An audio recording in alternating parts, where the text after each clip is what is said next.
Thank you, Meher, for the wonderful and inspirational talks that you delivered this morning. So, nothing better could start a debate like this or a seminar like this when we have a living inspiration in front of you. Thank you very much. So, coming back to me, this time I'm an elected representative, or you can say like a mayor or president or chairperson of a municipality, a socio-political activist. That this is the half introduction. Before that, I have been doing teaching, and I have had the opportunity and privilege to have taught in the prestigious schools like APS Srinagar for a brief period, APS Bias, and a founder administrative officer of the AGPS Pahalgam that I have started, and a principal of a few of army schools in my district. So, before speaking on my topic about the women, their role, their miseries, and other things, I'd like to say that don't we see as Kashmiris, we are the only race in the world who celebrate death over birth. This is absolutely against the human ethos. And we are the people, here the mothers shower flower petals, candies on the funerals. Well, it should have been the opposite. Whenever a boy or a girl was born, whenever they came into this world, at that time the celebration is definite. A celebration is, it's okay. But unfortunate thing is that we have chosen the other path. So it's not the mother, but a forced mother who is that much confused, who is that much into the propaganda, who is that much into the brainwashing, that she hugs and kisses the dead body of her son without tears. So it's a tragedy. And it's the biggest tragedy of the humankind. Otherwise, it would have been the centrality of women was such in Kashmiri society that at a certain age, after crossing 40s, 50s, a woman was that much in control of the household affairs, that much in control of the extended families, interference, and other things that she used to be called a death. That is a very good word, very prestigious word, where hardly a man has that kind of title with him as the women of elderly ages, they have the word death. So why I invoked this death? Because we are the legal and legitimate heirs of Lal death. But there are n number of women in Kashmiri society who are being revered equally by all the communities, be it Lal death, be it Haba Khatun, be it Arnimal, be it Kota Rani for that matter, that they had a role and they had a very control over everything and every aspect of life inside the family, in the extended family, in the relationships, and in the society. But unfortunately, that role has been snatched from the woman. How it happened? You know, as society evolves at its own pace, but this kind of evolution, rather a wrong evolution, this happened to Kashmir when militancy or the terrorism erupted in 90s. The role of a woman as an institution failed. And this failure led us to many of the disasters. Because when you see women taking a leading role anywhere, they are subject to every kind of torture, subject to every kind of trawling, subject to every kind of humiliation. Or this is where we have reached as a nation of herds. Because without application of mind, without knowing many things about it, without knowing the repercussions of these things, we just get into the herd mentality and start abusing, cursing, and doing different things which are absolutely inhuman. I have few stories to share, but related to the topic, I have one example. Very small story so that you can see how much our women have suffered due to this forced proxy war. In my Pahalgam Valley, there is a very beautiful village, like different villages of Kashmir. It's no different, but it is beautiful. Surrounded with chinars, surrounded with every kind of vegetation and flowing streams of water. And in 2002 elections, people voted from that area.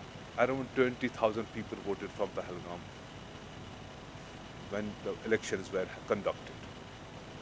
There used to be a person who was just galvanizing people, who were just into it, that he managed more people to get into the mainstream.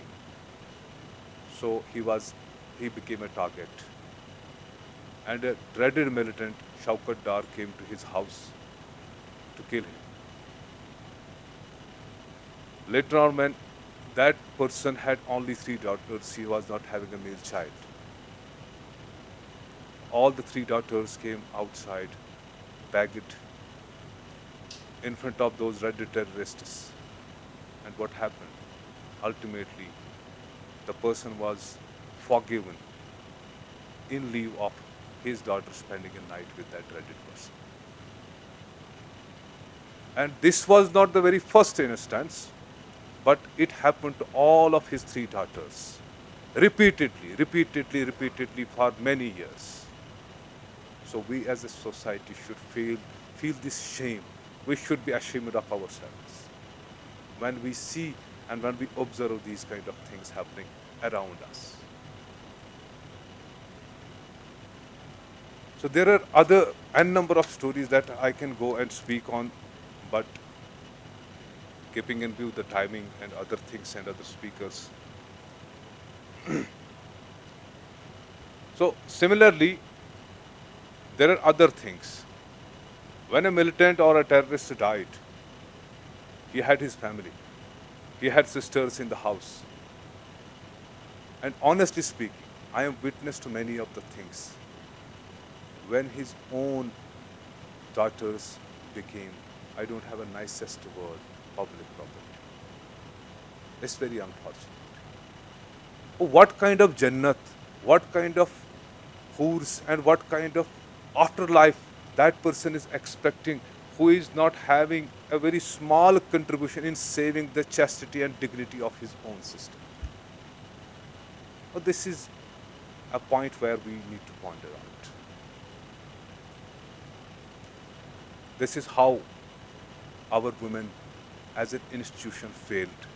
They lost the sheen of being women.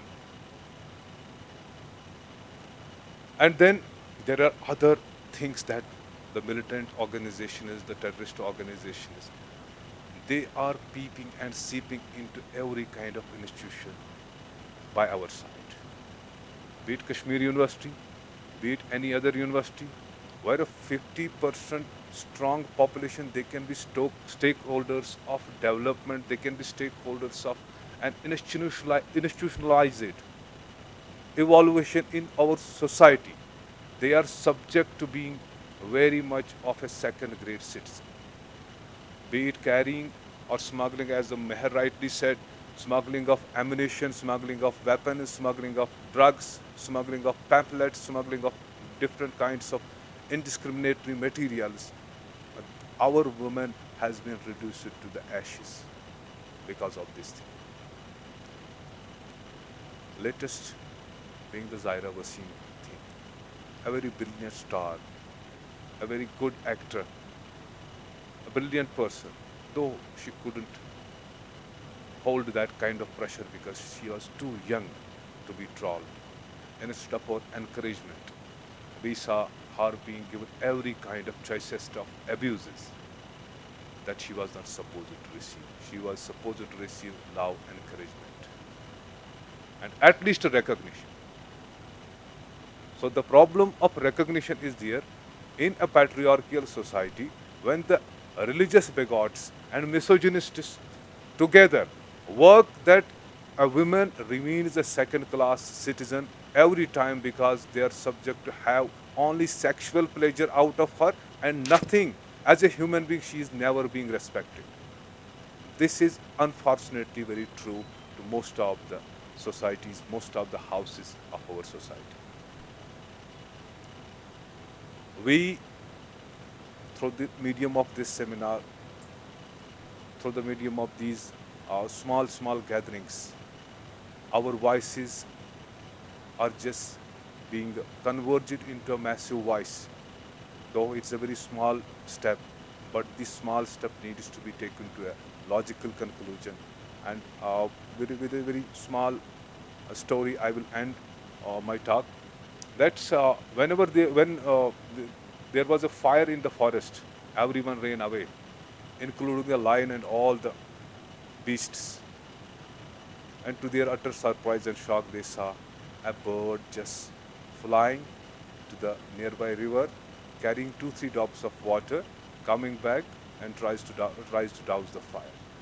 On inquiring to her, what's being done? You are not the one who can stop or douse the fire. She said, I can only do this much. And following her, everyone came. They came with full force, and the fire was doused. So, too small a gathering, too small a voice, it hardly matters. But what matters are our intentions and collective efforts, because we cannot afford another generation of a rage. Thank you very much.